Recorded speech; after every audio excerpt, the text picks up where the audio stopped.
You've been doing everything right. You cut the sugar, you started working out, you even stopped eating after 8 p.m., but that stubborn belly fat, it's still there.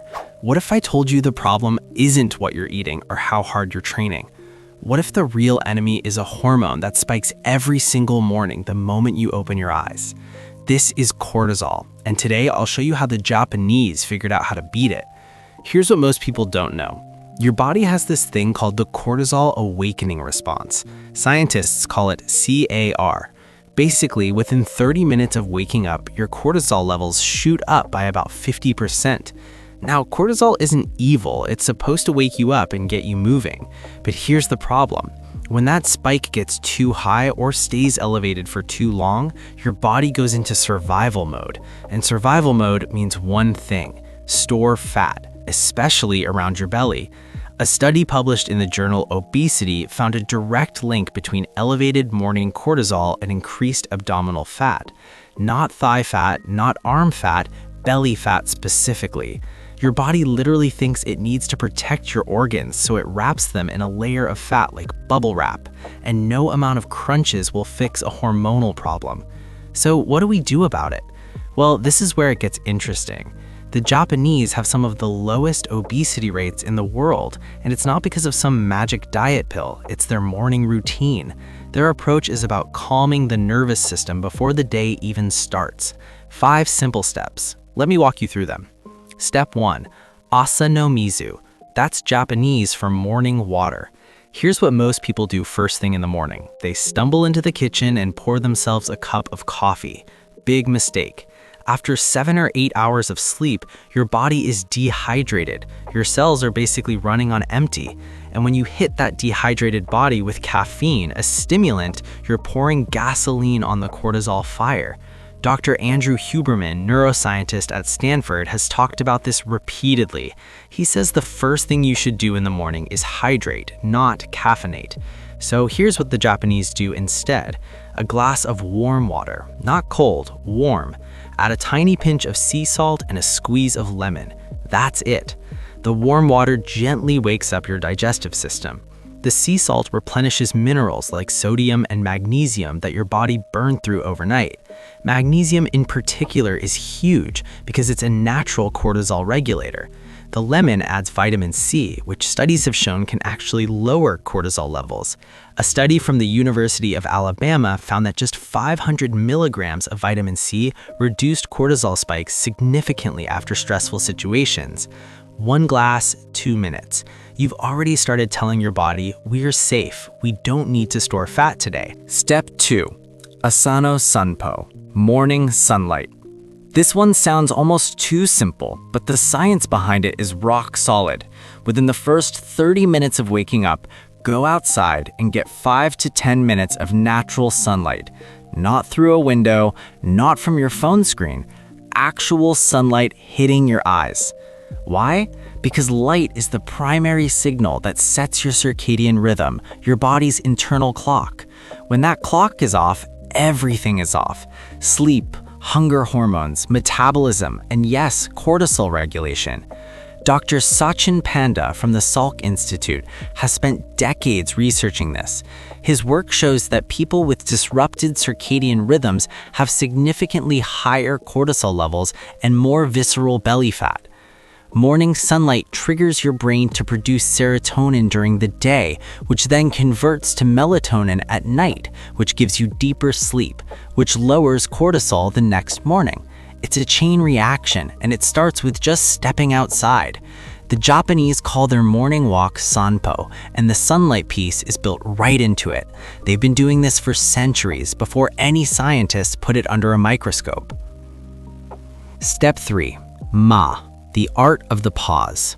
This is about caffeine, and it might annoy you, but hear me out. Don't drink coffee for the first 90 minutes after waking up. I know, but there's a real reason. When you wake up, your brain is full of a chemical called adenosine. Adenosine is what makes you feel sleepy. Normally, your body clears it out naturally within about 90 minutes. Coffee works by blocking adenosine receptors, so if you drink it too early, you're blocking receptors that are already full. The adenosine doesn't go away, it just waits. And when the caffeine wears off around 2 or 3 p.m., all that built-up adenosine hits you at once. You crash. Your body reads that crash as stress. Cortisol goes up, you crave sugar, you reach for a snack, and the cycle continues. The Japanese concept of ma is about intentional pauses, space between actions. Applied here, it means giving your body those 90 minutes to wake up naturally. Then, when you do have your coffee, it actually works. You get clean energy without the crash. Dr. Huberman recommends this exact approach. He delays his caffeine 90 to 120 minutes every morning, and the guy is one of the sharpest minds in neuroscience. If it works for him, it's worth trying. Step 4. Sanpo. Walk, don't run. This one goes against everything fitness culture tells us. We've been told that the harder you work out, the more fat you burn. And for general fitness, sure, intense exercise has its place, but not first thing in the morning. When you do a high-intensity workout right after waking up during that cortisol peak, you're adding stress on top of stress. A study in the Journal of Endocrinological Investigation showed that intense exercise in the morning can elevate cortisol for hours afterward. You feel great for 30 minutes because of the endorphins, but your hormones are paying the price all day long. The Japanese alternative? Walk. Just walk. 20 to 30 minutes of easy, relaxed walking. And here's the fascinating part. Stanford researchers discovered something called optic flow. When you walk and your environment moves past you on both sides, it creates a visual pattern that directly calms your amygdala, the fear center of your brain. Your amygdala is like a smoke alarm. When it's overactive, it keeps cortisol elevated. Walking literally turns down the alarm. Not running, not cycling on a stationary bike staring at a wall, walking outside where things move past you. The Japanese have known this intuitively forever. Sanpo isn't exercise to them, it's medicine. Step 5. Saijaku. Silence and stillness.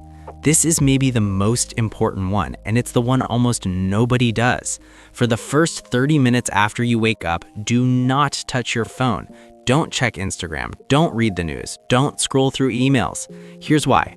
The moment you look at your phone, your brain gets flooded with information. Notifications, messages, headlines, each one triggers a tiny spike of dopamine and a tiny spike of cortisol. Your nervous system goes from rest mode to reactive mode in seconds. Dr. Anna Lembke from Stanford, who wrote the book Dopamine Nation, explains that this early morning dopamine hit actually sets your baseline higher for the rest of the day, meaning you'll need more stimulation to feel normal. More stress, more cortisol, more belly fat storage. Saijaku means stillness, silence, tranquility. The first 30 minutes of your day should be yours. Drink your water, step outside, breathe, walk. Let your nervous system boot up gently instead of being jolted into chaos. Think of your brain like a computer. You wouldn't start opening 50 tabs before the operating system finishes loading. But that's exactly what checking your phone at 6 a.m. does. So let's bring it all together. 5 steps. Water first, not coffee. Sunlight within 30 minutes. Delay caffeine by 90 minutes. Walk, don't do intense exercise, and keep your phone away for the first half hour. None of these cost money. None of them require a gym membership or a meal plan. They just require you to rethink the first hour of your day. Because that stubborn belly fat isn't about willpower, it's about hormones, and hormones respond to habits. If this changed the way you think about your morning routine, hit the like button. Subscribe if you want more science-backed strategies like this, and drop a comment telling me which step you're gonna try first. I'll see you in the next one.